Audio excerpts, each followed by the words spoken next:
नमस्ते। जो video number 6 जो कंटिन्यू चल रहा है उस वीडियो में मैं 7th हाउस तक डिस्कस किया था। अभी हमें जाना पड़ेगा 8th हाउस में कि 8th हाउस का डिस्कशन अभी दरकार है। फिर 8 to 12 तक हाउस का डिस्कशन होगा। पहले मैं 8th हाउस के बारे में बताऊं।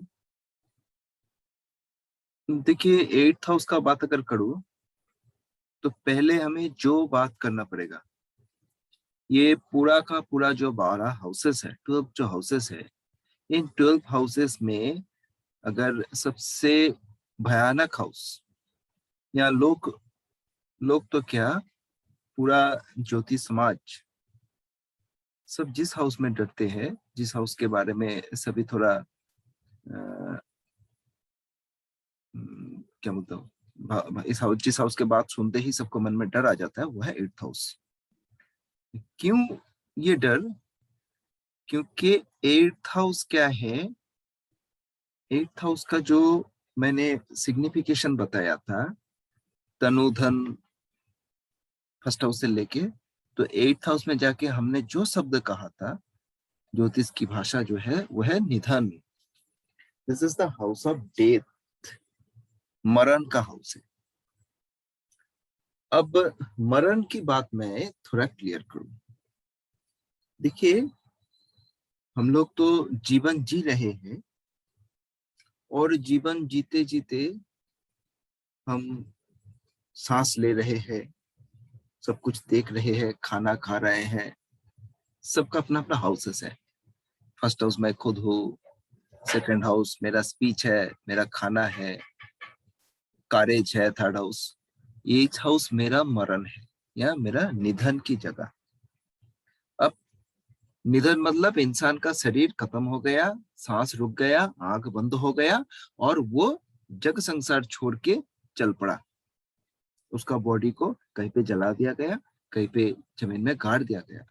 बट कभी कभी आपने सुना होगा और बहुत सारे लोग कहते हैं, भाई इतना तकलीफ में हूं, मैं तो मर जाऊं तो बचूं,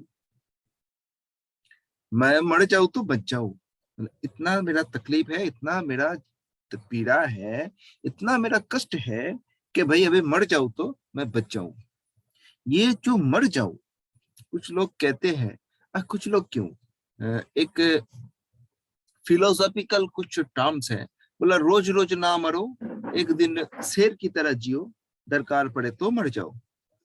तो रोज रोज ना मरो, ये मरने की जो स्वाद है, that the test of death, that is 8th house. ये भाषा कहीं पे आपको लिखा नहीं मिलेगा।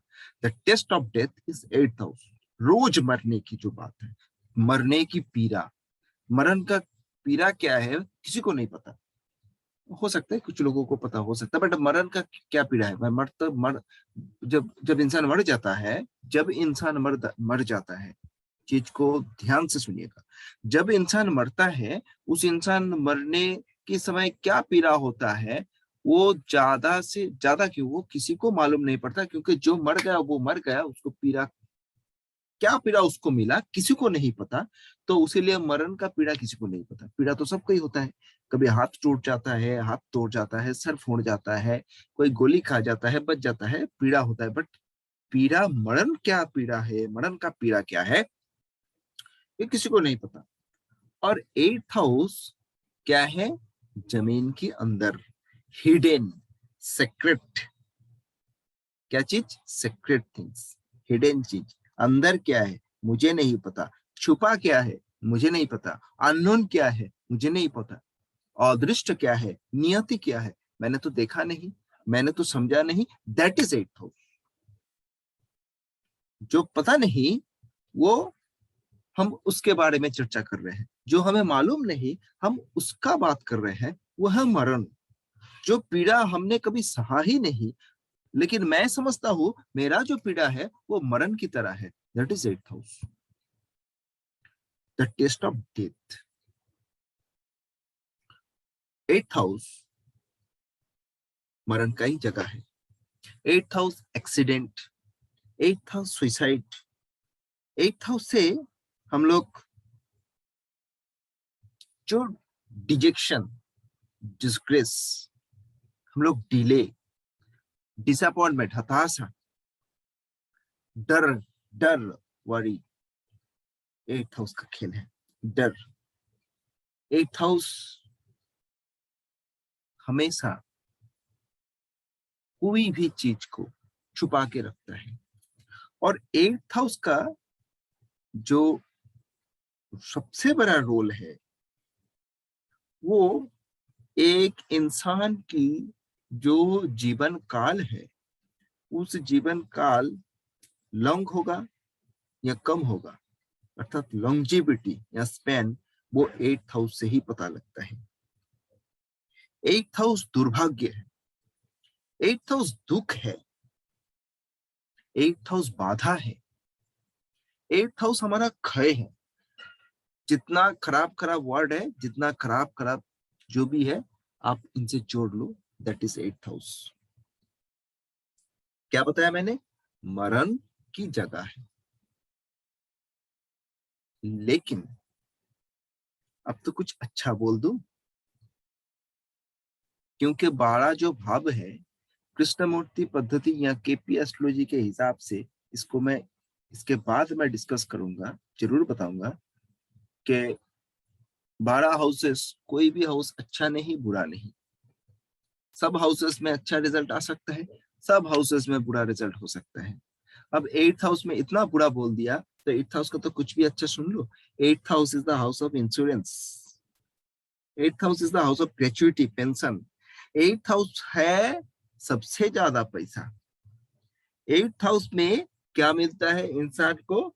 एट्थ हाउस में इंसान को जो, क्या बताऊं मैं, जो इंश्योरेंस का बहुत बड़ा पैसा। एट्थ हाउस है बिना काम किया हुआ इजी मनी, बिना काम हुआ किया हुआ easy money, that is eighth house. Eighth house से हमारा जो पन या डाउरी वो हम इस एट्थ हाउस से देखते हैं। एट्थ हाउस है बीबी का पैसा। हाँ, एक चीज मैं बता दूं, एट्थ हाउस में, एट्थ हाउस का एक चीज याद रखिएगा, एट्थ हाउस अगर कुछ देगा तो पहले मारेगा फिर देगा। पहले मरण, फिर आपका जो भी होगा। एक एग्जांपल बताओ, इंश्योरेंस का पैसा, बहुत पैसा मिलता है। इंश्योरेंस का मनी करोड़ों करोड़ों का, आज के लोग तो टर्म जो है टर्म पॉलिसी वो वगैरह करके रखते हैं, लेकिन इंसान मरेगा तब वो पैसा मिलेगा, इंश्योरेंस वाला पैसा। कोई इंसान मरेगा तब एट्थ हाउस वाला पैसा मिलेगा, अर्थात आफ्टर डेथ। देखिए, कोई इसमें बुरा मत मानिएगा, एट्थ हाउस है जो, जिसको हम बोलते हैं कि डाउरी वाला जो खेल है, जो पन, तो शादी के समय बहुत लड़का बहुत पन लेता है बीवी के। ये तो हमारा देश में बहुत जगह में प्रचलित है कि लड़की को वजन करके जितना उसका वेट होगा उतना सोना दिया जाता, उतना जो है थैली भर के उतना रुपया पैसा दिया जाता है। बहुत सारा अभी भी ये, तो वो जो पैसा है वो कोई लड़का कुछ किया नहीं, कमाया नहीं, मेहनत नहीं किया, सिर्फ शादी किया और शादी के समय उसको इतना कुछ मिल गया। This is the money of eighth house, बिना मेहनत का पैसा, इजी पैसा। बट वो पैसा आएगा तब ही, इस शब्द, ये बात कहना नहीं उचित है, लेकिन अपने आप को आधा मारने की बात। अब जो एट्थ हाउस का कुछ और एक चीज बता दूं, eighth house is the house of transformation. जिंदगी में इंसान कोई भी चीज, कोई भी कुछ, जो कुछ है सब कुछ ट्रांसफॉर्म कर सकता है। धरती का नियम है, प्रकृति का नियम है ट्रांसफॉर्मेशन। जैसे एनर्जी कभी खत्म नहीं होता है, एनर्जी ट्रांसफॉर्म होता है, एक एनर्जी से दूसरा एनर्जी में ट्रांसफॉर्म होता है, चेंजेस होता है। वैसे ही और जैसे कि बर्फ पिघल के पानी होता है, पानी हवा में बदल जाता है, जो हम लोग बोलते हैं वेपर में। ये क्या हुआ, वो ट्रांसफॉर्मेशन हुआ, उसका परिवर्तन हुआ, उसका नाश नहीं हुआ। वैसे ही जीवन में कोई भी चीज या कुछ भी, कोई भी घटना, उसको हम ट्रांसफॉर्म कर सकते हैं। कोई भी इवेंट को हम, कुछ भी चीज को हम ट्रांसफॉर्म कर सकते हैं। और ये ट्रांसफॉर्मेशन जो ट्रांसफॉर्म करने का जो क्वालिटी है, ये है आपका 8th हाउस का खेल। तो ये गया आपका 8th हाउस। 8th हाउस है ऑकल्ट। हम लोग जो सब्जेक्ट में अभी बात कर रहे हैं, एस्ट्रोलॉजी हो जो भी occult, this is 8th house. क्योंकि मैंने क्या बताया 8th हाउस है हिडन चीज, जमीन के अंदर क्या गड़ा हुआ है, हमें ढूंढ के निकालना पड़ेगा। समंदर के नीचे क्या है किसी को नहीं पता, हमें समुंदर की गहराई में जाना है। जैसे आप एस्ट्रोलॉजी में जो लोग आए हो, कि आप लोग क्या किए हो, आप लोग एक बहुत बड़ा समंदर, बड़ा क्यों, जिसका कोई अंत नहीं है, ऐसा समंदर के पानी में आप लोग उतार गए हो, और आप लोग अभी स्विम कर रहे हो। और आप लोग क्या करोगे, अब समुंदर में डुबकी लगाओगे, और उसके अंदर नीचे और डीप और डीप और डीप जाने की कोशिश करोगे। इसके अंदर क्या है, इसके अंदर क्या है, इसके अंदर क्या है, उसके अंदर क्या है। This is occult. और ये 8th हाउस है, गड़ा हुआ चीज, अंदर क्या है, इसके पीछे क्या है, हमें तो ढूंढ के हम देखें। This is the quality of 8th house.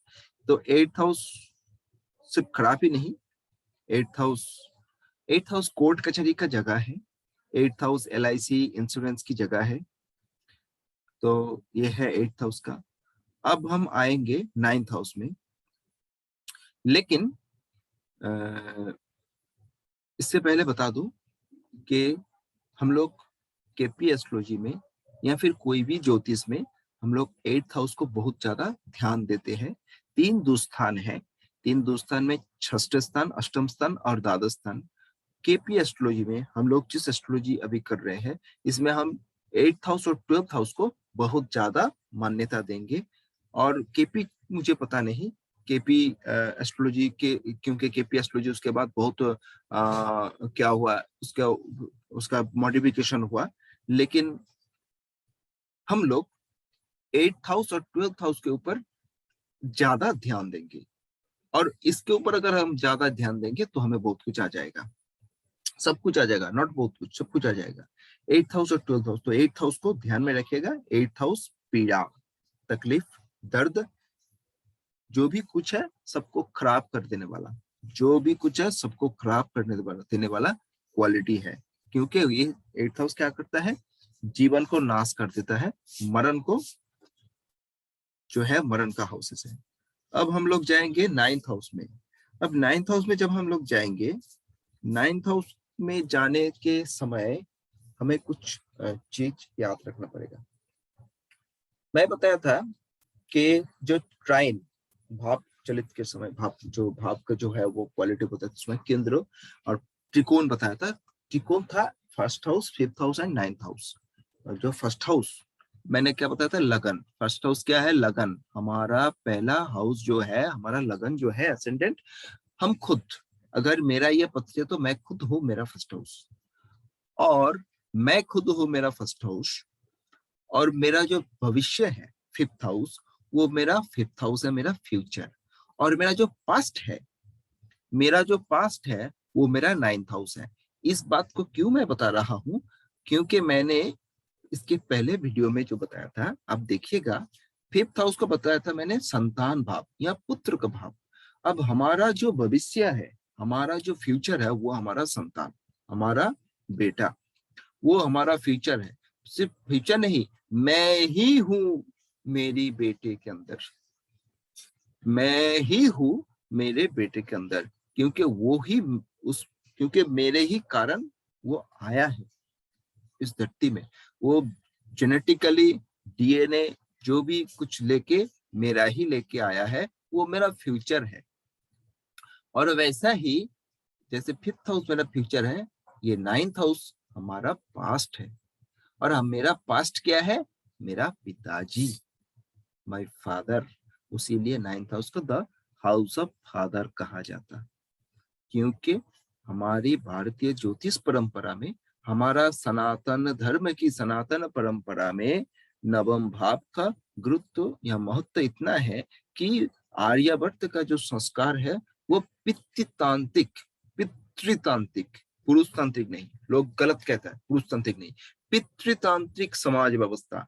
उस समाज में एक पिता होता था, और उस पिता का जो अपना जो संतान संतति जो है, वो उस पिता उन सबको पालन करता था। ये सिर्फ पिता में नहीं, जैसे एक राजा, जैसे एक देश की राजा, वो प्रजाओं की पिता की तरह होता था, और वो अपना प्रजाओं को पालन करता था, प्रजा पालक था, और प्रजा उन राजा को अपनी पिता की तरह ही मानता था। पितृतांत्रिक समाज व्यवस्था। एक संसार में जो बहुत बड़ा फैमिली है, उस फैमिली में जो सबसे बड़ा, जो सबका पिताजी, किसी का दादाजी, किसी का पिता के दादाजी एक संसार में अगर होता था, तो वो जो सबसे बड़ा था, वो जो सबका पिता था, वो उसके बाद से ही, उसके कारण ही पूरा संसार एक जगह इकट्ठा होके रहता था, इकट्ठा होके खाना खाता था, सब कुछ इकट्ठा होके काम करता था, यूनाइटेड था।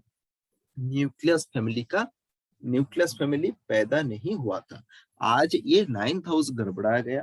9th house is the house of father, 9th house is the house of ancestor. 9th house हमारा पितामह का जगह है। 9th house is our past. 9th house हमारा अतीत की जगह है। तो इस कारण हमें 9th हाउस को फादर कहा जाता। और मैं और एक चीज कह दूं, 9th हाउस का जब मैं एक्सप्लेन कर रहा हूँ, 9th हाउस का एक्सप्लेनेशन के समय मैं और एक चीज क्लियर कर दूं। हमारी भारतवर्ष में, हमारा आर्यवर्त की जो परंपरा है, इस परंपरा में 9th house is the house of father. But आप देखिएगा बहुत सारा क्यों, वेस्टर्न एस्ट्रोलॉजी में the house of father is 10th house. अब देखिएगा बहुत जगह में मतभेद भी होगा कि 10th हाउस से फादर को देखा जाता, बट मैंने क्या बताया? The house of father is 9th house. क्यों बताया गया? मैंने क्या बताया? हमारा अतीत है हमारा 9th हाउस, हमारा भविष्य है हमारा 5th हाउस। ये ट्राइन है, 1st हाउस, 5th हाउस और 9th हाउस वाला जो ट्राइन, ये त्रिकोण की भाव है। अब क्योंकि आर्यवर्त में पितृतांत्रिक समाज व्यवस्था था, आज भी है, क्योंकि आर्यवर्त में हमारा जो संसार की नियम था, हर एक औरत को एक शादी का ही मौका था, आज भी ऐसा ही है। लेकिन एक पुरुष ज्यादा शादी कर सकता था। ये हमारा वैदिक जो आर्यवर्त की परंपरा में एक पुरुष ज्यादा स्त्री रख सकता था, लेकिन एक शादी, क्योंकि बोला गया कि नारी एक गामी होता है, उनका जो स्वभाव है, तो एक नारी एक पति ही होता था, बट एक पति का 10 पत्नी भी हो सकती थी। चाहे आप पुराने दिन के जितना भी राजा है, बहुत सारा राजा ऋषियों का भी आप लोग एग्जाम्पल देख लीजिए कि, और अगर कोई नारी एक से ज्यादा शादी कर लेता था, तो उसको व्यभिचारिणी या फिर और भी बहुत सारा जो है खराब शब्द में उन लोगों को संबोधित किया जाता था। तो संतान या पुत्र जो जन्म लेता था, वो पिता का जिन लेके, पूर्वजों का जिन लेके, अपना वंश, अपना डायनेस्टी का ब्लड, उन लोगों का जिन लेके जन्म लेता था, और उस हिसाब से ही उसको माना जाता था, ये इस वंशज, ये इस वंशजात, ये इस वंश का है। तो इस हिसाब से चलता था। उसी के कारण 9th हाउस को हाउस ऑफ फादर कहा जाता, क्योंकि 9th हाउस हमारा पिता का कारण। बट वेस्टर्न कल्चर में एक नारी का, जैसे हमारे पुरुष का 10 शादी का मौका है, वेस्टर्न कल्चर में पुराने जमाने से ही एक नारी का, एक स्त्री का भी 10 हस्बैंड या बहुत ज्यादा शादी का मौका था, आज भी है। और एक लेडी ने किसी संतान को पैदा किया, एक माता का एक संतान हुआ, और उस संतान होने के बाद माता जी ने फिर एक हस्बैंड को शादी कर लिया 2 साल बाद। अब और भी 3 साल बाद और एक हस्बैंड को पैदा कर लिया, लेकिन उसके साथ उसका संतान भी है, क्योंकि देखिए बच्चा माँ के पास ही रहता था। ये बाय नेचर, ये बाय नेचुरल जो रूल है कि छोटा बच्चा को, संतान को माँ के पास ही रहना पड़ेगा, पिता के पास रहना संभव नहीं है, और भी बहुत सारा रीजन है। तो छोटा बच्चा जब माँ के पास रहता था और माँ के साथ रहता था, उस बीच माँ अगर 3 ठो शादी कर लेगा, एक को छोड़ दिया डाइवोर्स दे दिया, और एक को छोड़ दिया डाइवोर्स दे दिया, तो मान लीजिए माता का टाइटल हुआ, पहले कुछ गोम्स था, उसके बाद कुछ हाउस हुआ, उसके बाद कुछ बुश हुआ। अब जब संतान पैदा हुआ था तब उनका हस्बैंड का टाइटल था गोम्स। अब 3 साल 4 साल बाद उसके हस्बैंड का टाइटल हो गया बुश। अब वो बेटा का भी बुश लिखता है, टाइटल में बेटा भी बुश लिख रहा है, रॉबर्ट बुश। तो लोग क्या समझेगा हमें नहीं पता, लेकिन उस जातक का अगर हम पिता के बारे में कोई भी प्रिडिक्शन करेंगे, तो जिस पिता के पास है उसका ही प्रिडिक्शन आ जाएगा, क्योंकि वो उसका पालन कर रहा है। और पुराना जो पिता है वो कहाँ खो गया किसी को नहीं पता, रास्ते पे अगर उसके सामने भी आ जाएगा उसको भी मालूम नहीं पड़ेगा कि he is my father, he is donate the sperm मेरे माँ को। तो वहां पे हम लोग देखते हैं कि माता के पति, वेस्टर्न एस्ट्रोलॉजी में हम लोग देखते हैं कि माता के पति, माता इज फोर्थ हाउस, और माता के पति 4th से लेके 7th तक अगर हम गिन के जाएंगे वो है 10th हाउस। तो इसीलिए वेस्टर्न एस्ट्रोलॉजी में फादर 10th हाउस को कहा जाता है।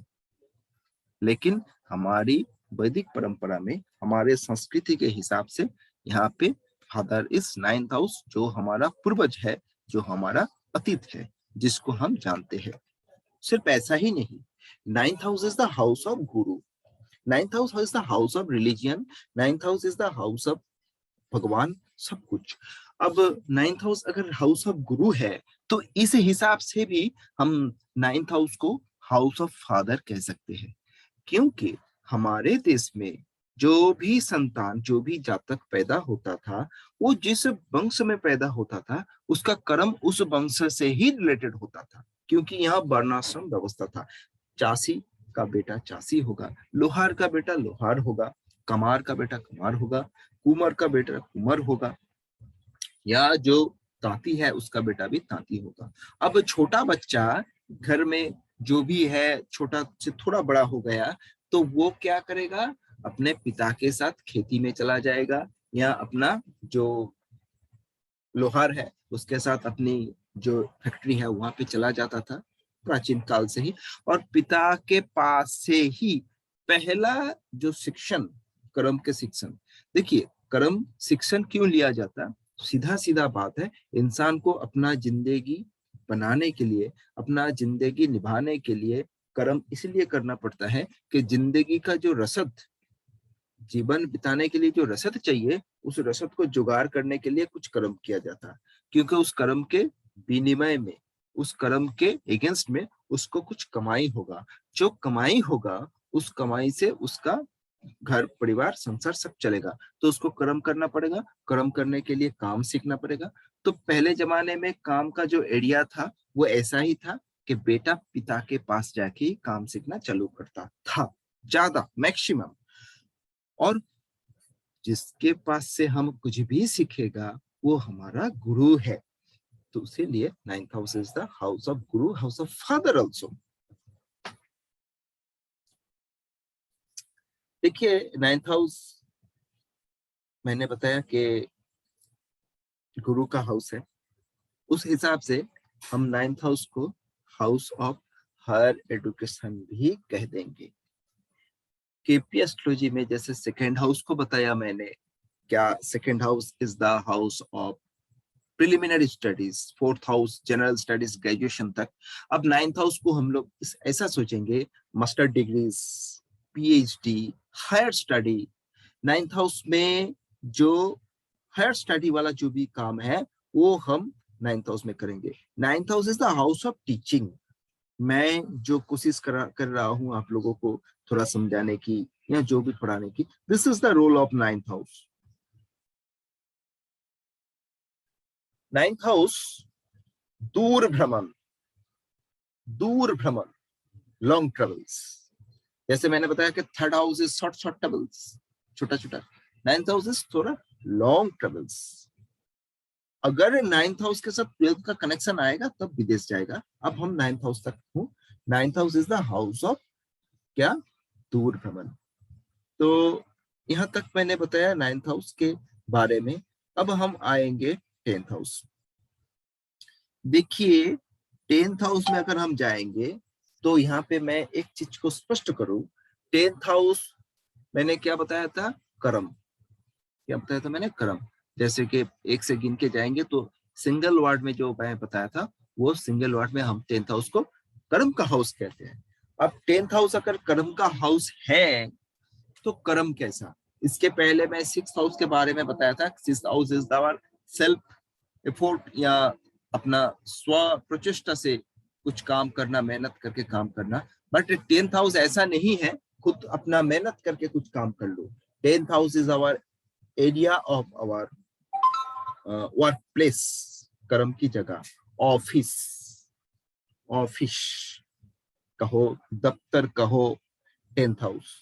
टेंथ हाउस अगर कहो कि जहां पे मान लीजिए मैं एक जगह पे अपना काम की अपना दफ्तर खोल दिया, 10-20 आदमी को लेके मैंने अपना काम चालू किया, सब मेरे पास काम कर रहा है, मैं वहां का बॉस हूँ, मैं वहां का मैनेजर हूँ या सीईओ हूँ, तो वो मेरा टेंथ हाउस है। वो काम मेरा टेंथ हाउस है। Tenth house is our name, fame and recognition. हमारा नाम, हमारा प्रतिपत्ति, हमारा यश, ये सब टेंथ हाउस की जगह है। टेंथ हाउस सरकार, टेंथ हाउस सरकारी। टेंथ हाउस से हम सरकारी नौकरी का भी तलाश करते हैं क्योंकि this is connected with tenth house. Tenth house हमारी जो, क्या बताया मैंने, टेंथ हाउस हमारा जो क्या है, गवर्नमेंट है। टेंथ हाउस हमारा नेम फेम है। टेंथ हाउस हमारा रेपुटेशन है। टेंथ हाउस हमारा रेपुटेशन है। जॉब मैंने बताया, सिक्स हाउस को जॉब बताया, टेंथ हाउस भी जॉब। मैंने टेंथ हाउस की जॉब को आप लोगों के सामने डिस्क्राइब कर दिया कि सिक्स हाउस वाला जॉब क्या है, टेंथ हाउस वाला जॉब क्या है। इसको हमेशा याद रखना पड़ेगा। टेंथ हाउस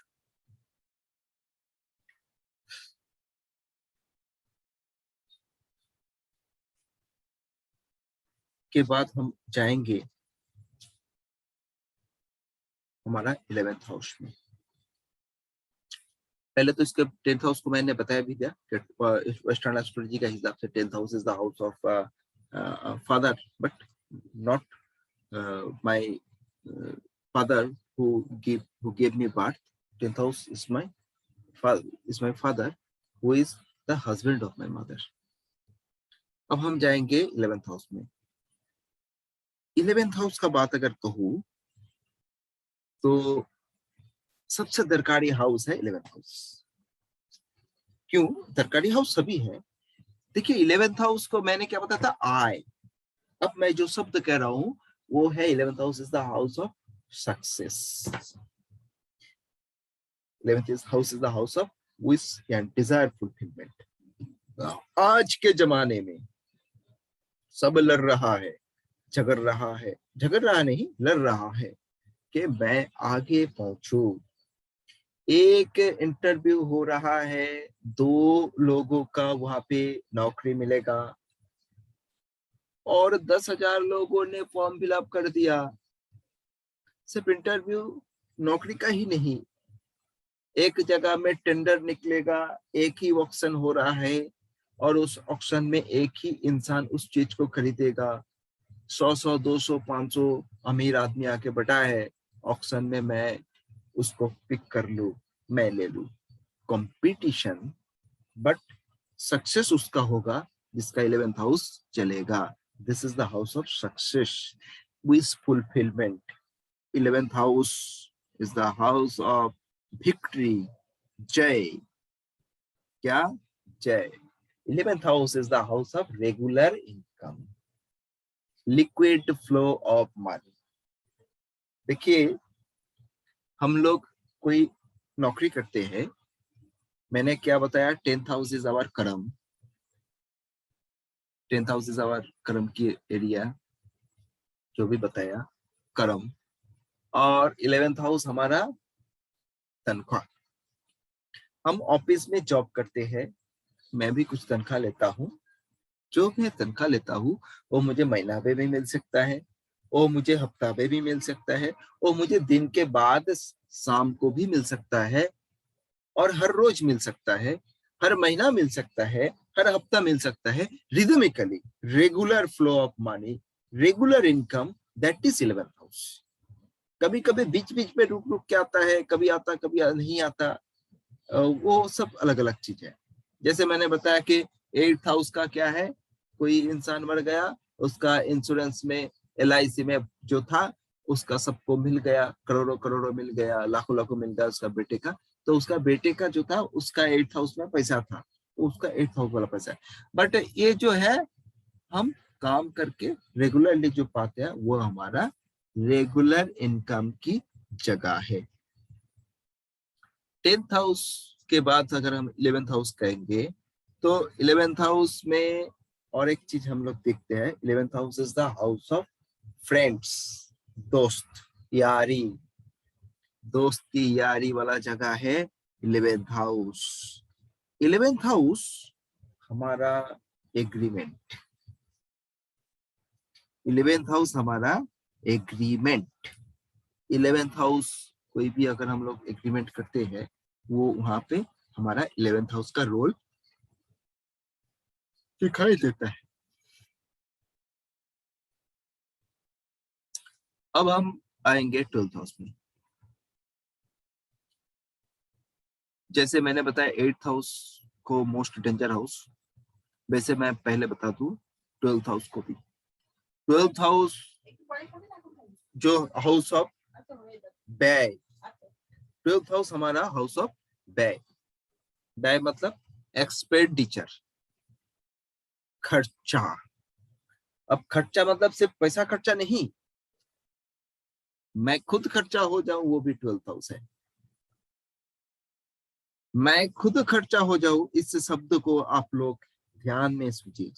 मैं खुद खर्चा हो जाऊं, कभी कभी बोलता है ना मैं खर्चा की खाता में चला गया हूं, that is 12th house. 12th house भी दुख की जगह है।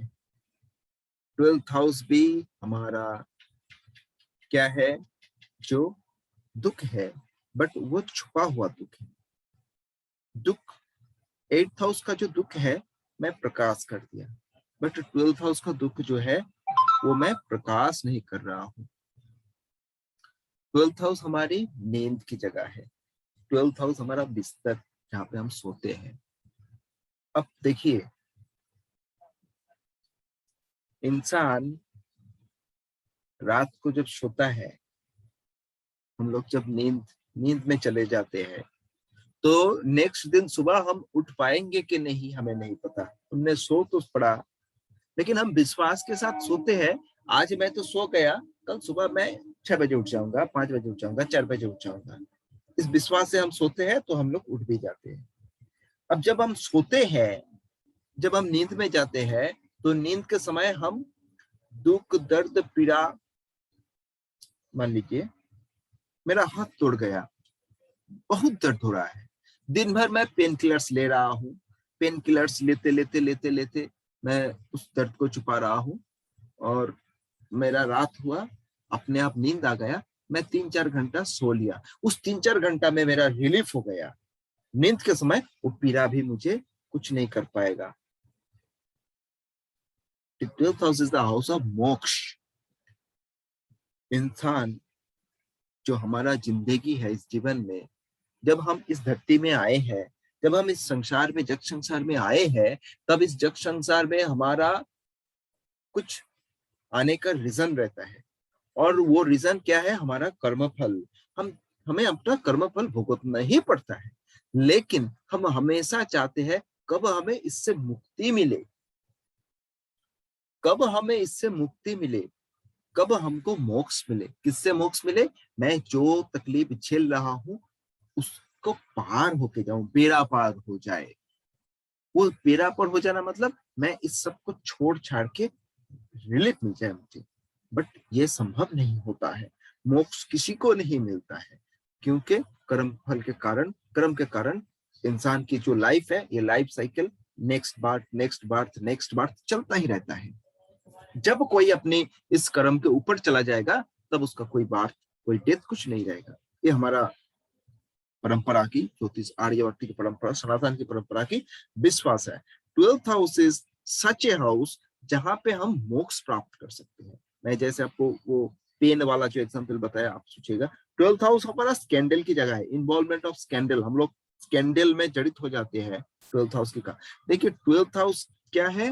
12th हाउस हॉस्पिटल है। मैंने क्या बताया? मोक्ष। 12th house is the house of isolation. अब ये कोरोना कोविड के कारण, कोरोना की पीरियड में आइसोलेशन शब्द से सब लोग परिचित हो गया। आइसोलेशन मतलब सबसे अलग, अकेले अकेले मैं एक जगह पे रहूं जहां पे कोई नहीं आएगा, कोई नहीं जाएगा, सिर्फ मैं अकेला हूं, क्योंकि मुझे कोरोना हुआ है या कोरोना का मैं मरीज हूं या कोरोना का पेशेंट हूं, और मैं, मेरे पास कोई आएगा तो उसको भी हो सकता है, तो मैं आइसोलेट हूँ, आइसोलेशन में हूँ। वो क्या है? मुझे तो जग संसार से छुटकारा मिल गया। कभी कभी इंसान क्या करता है, बोला भाई दुनिया जंजाल है, बहुत कर दिया मैं कमाल, अब हमें जाना है हिमाचल। क्या वो चला जाता है भगवान की दरबार में, हिमालय में जाके वहां पूजन पाठ केदार बद्री करना शुरू कर देता है, पूरा जग संसार परिवार सबको छोड़ के, क्योंकि बहुत मैंने कर लिया, बहुत झेल लिया। वो क्या, मोक्ष के कारण, मोक्ष प्राप्ति के कारण उस सबको छोड़ के आइसोलेट हो गया खुद ब खुद। This is isolation. तो this is the house of isolation. Isolation और भी है, जब हम रात को सो जाते हैं, नींद के समय, नींद के समय हम जब नींद में जाते हैं, मेरे पास में अगर मेरा बेबी है, बच्चा है, बट मैं उन लोगों से कनेक्टेड नहीं हूं, मैं उन लोगों से आइसोलेशन में हूं, आइसोलेटेड हूं, क्योंकि मैं आइसोलेटेड स्टेट में पहुंच गया हूं। This is mean. तो जो हमारा निद्रा है वो है 12th हाउस। 12th हाउस, जैसे हम लोग हॉस्पिटल जाते हैं तो हॉस्पिटल में मरीजों का क्या हालत होता है, आप लोगों को सबको पता है कि मरीज अकेला, वहां पे अपना घर वाला कोई कोई कोई नहीं है, वो सिर्फ अकेला है, वहां पे आइसोलेट हो गया। वो हॉस्पिटल जब जेल जाता है, जब जेल जाता है तब भी अपना कोई किसी को नहीं देख पाता, आइसोलेट हो जाता है। अपना माता पिता बीबी बच्चा जो भी है सब घर में है और इंसान जेल में पड़ा है। ये जो जेल है, ये जो हॉस्पिटल है, ये सब ही इंसान की 12th हाउस से रिलेटेड है। तो जब 12th हाउस एक्टिवेट हो जाएगा, 12th हाउस एक्टिवेट होने से ये सब हो सकता है। लेकिन 12th हाउस क्या है? हमारी खर्चा, हमारा एक्सपेंडिचर, हमारी खय की जगह है। तो हाँ, और एक चीज मैं बताना भूल गया, मैं 9th हाउस में जाकर बताया था, 12th house is our foreign country, विदेश। 12th हाउस ऑल्सो विदेश। 12th house is the house of meditation. अब देखिए मेडिटेशन में हम लोग क्या कोशिश करते हैं, अब यहाँ पे जो लोग, आप लोग मेडिटेशन करते हो, यहाँ मेडिटेशन का कोशिश करते हो, जो लोग अपना फिक्सेशन करते हो, सुबह प्राणायाम, क्या करते हैं हम लोग के जग संसार को सब कुछ छोड़ के हमारा मन को उस स्टेट में जाने की कोशिश करते हैं जहाँ पे ना दुख है, ना दर्द है, ना चिंता है, मैं कुछ भी नहीं सोच रहा हूँ, ना कुछ मुझे सोचने की दरकार है, मैं सिर्फ ईश्वर को, मेरे भगवान को सोच रहा हूँ, और जिसको सोच के, जिसको देखने की कोशिश करता हूँ, उसको देख के मन ही मन में मैं आनंद महसूस करता हूँ और सबसे आइसोलेट हो जाता हूँ। This is the house of meditation also. तो इतना मैं बताया। अब मैं कुछ चीज जो कनेक्टिविटी ऑफ हाउसेस में बताते जाऊं। फर्स्ट से लेके 12 हाउसेस तक मैंने बता दिया, और ये जो 12 हाउसेस मैंने बताया वो मैं किसका बताया? फर्स्ट हाउस का 12 हाउस बताया। ये फर्स्ट हाउस है, और फर्स्ट हाउस रिलेटेड टू जो हाउसेस का डिस्क्रिप्शन हुआ। ये फर्स्ट हाउस है, सेकंड हाउस ये किसका सेकंड हाउस है, ये फर्स्ट हाउस का सेकंड हाउस। थर्ड हाउस है किसका थर्ड हाउस है, ये फर्स्ट हाउस का थर्ड हाउस है। ये ट्वेल्थ हाउस किसका ट्वेल्थ हाउस है, इस फर्स्ट हाउस का ट्वेल्थ हाउस है। फर्स्ट हाउस मैं हूं लगन, मैं हूं एसेंडेंट, मेरा ट्वेल्थ हाउस है। अब ऐसे हिसाब से कोई भी हाउस से रिलेटेड बाकी जो हाउस है, अगर मुझे फोर्थ हाउस, जैसे फर्स्ट हाउस का सेवेंथ हाउस, फर्स्ट हाउस मैं हूं, सेवेंथ हाउस मेरा पत्नी या मेरा पति, क्योंकि seventh house is the house of spouse. अब अगर मैं हस्बैंड एंड वाइफ, अगर मैं फर्स्ट हाउस हूं, अगर मेरा सेवेंथ हाउस मेरा वाइफ है या फिर मेरा हस्बैंड है, तो अब अगर fourth house is my mother, तो माँ का पति क्या होगा, जो मैं वेस्टर्न एस्ट्रोलॉजी का हिसाब से बताया, तो फोर्थ से गिन के जाइए, 1 2 3 4 5 6 7। फोर्थ का seventh is tenth house, tenth house is the house of mother's husband. अब अगर ऐसा है तो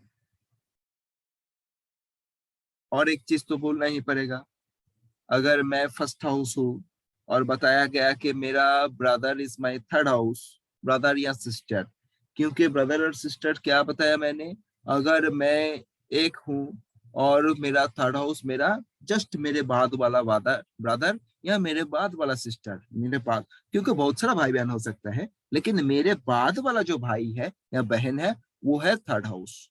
अगर वो थर्ड हाउस है, मेरे बाद वाला भाई अगर फर्स्ट जो ब्रदर है वो अगर थर्ड हाउस है, अब उसके बाद वाला कोई अगर भाई होगा तो वो क्या होगा, वो भी क्या थर्ड हाउस है, नेवर। क्योंकि मैं फर्स्ट हाउस हूं, मेरा बाद वाला जो पहला भाई है वो मेरा थर्ड हाउस है, तो उसके बाद वाला जो भाई होगा वो इसका थर्ड हाउस होगा, थर्ड हाउस का थर्ड हाउस होगा।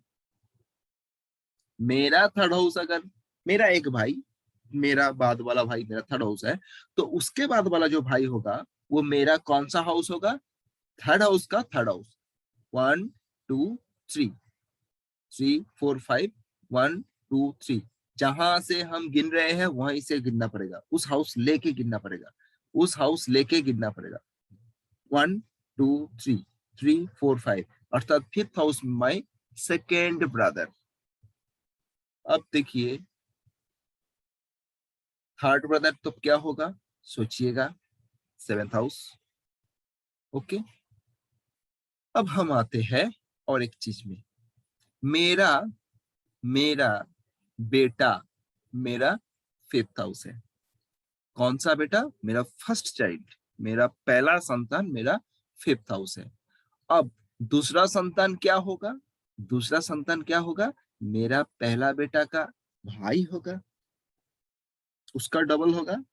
तो पहला बेटा का अगर भाई होगा दूसरा संतान, तो पहला बेटा अगर फिफ्थ हाउस है तो उसका भाई क्या होगा, उसका थर्ड हाउस, फिफ्थ हाउस का थर्ड हाउस।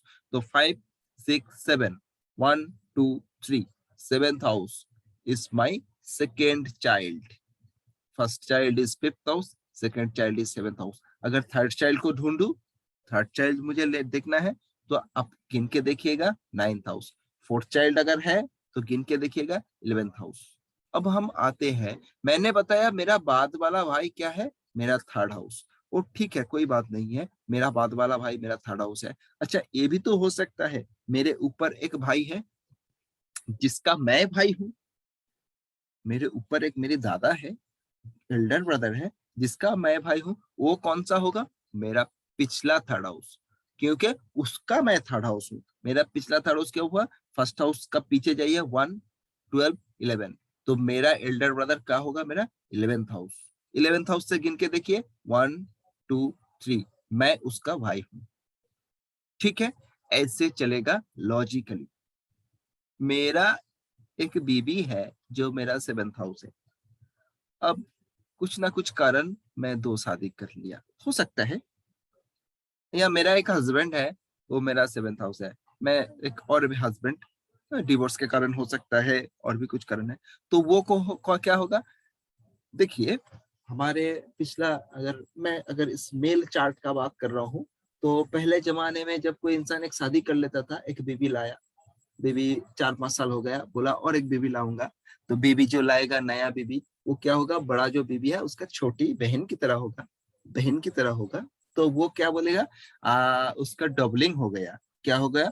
तो फर्स्ट हाउस अगर 7th हाउस है, तो 7th हाउस उसकी बहन की तरह है, तो वहां पे थर्ड हाउस गिनिएगा 7, 8, 9। 9th house is second wife. ऐसे अगर गिनिएगा तो थर्ड वाइफ है, तो 9, 10, 11। 11th house is third wife. ऐसे ऐसे ऐसे ऐसे गुनिएगा। कोई अगर 100 भी शादी कर लेगा तो 100 नंबर भी कौन सा हाउस होगा, ऐसे गिन के हम निकल सकते हैं। तो ये है लॉजिक।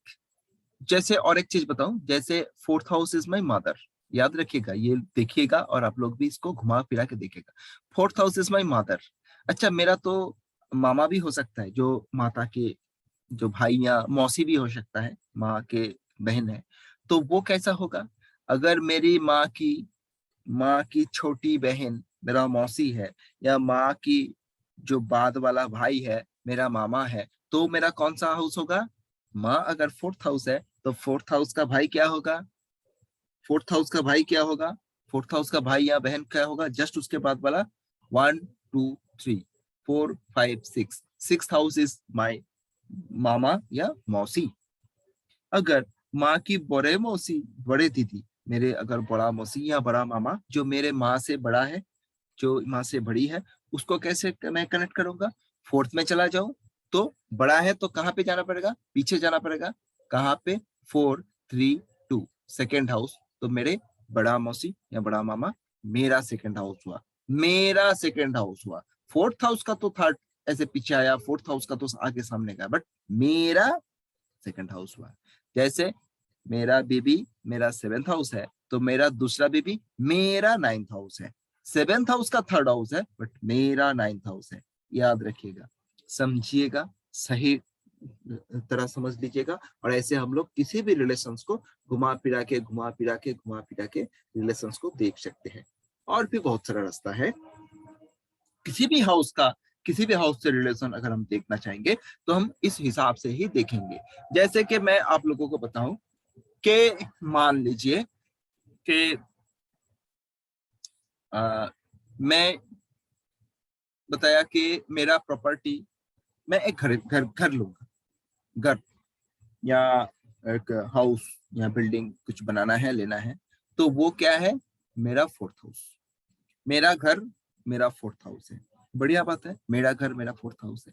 अब मेरे माता जी कहेंगे कि मुझे एक घर लेना है, मुझे एक मकान खरीदना है। तो मैं अपना पत्र से कैसे समझूंगा, मेरे माँ पतया उसने उन्होंने एक घर लेना है उनको, तो उनका घर मतलब उनका फोर्थ हाउस। तो माँ अगर फोर्थ हाउस, तो माँ का फोर्थ हाउस क्या होगा, 4, 5, 6, 7। तो मेरा 7th हाउस होगा मेरे माता जी का घर की जगह।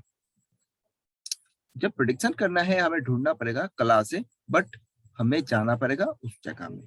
अगर ऐसे मानूंगा कि मेरे पिताजी का व्यापार, देखिए 7th house is our business, तो मेरा 7th हाउस मेरा बिजनेस की एरिया है। बहुत बढ़िया बात है।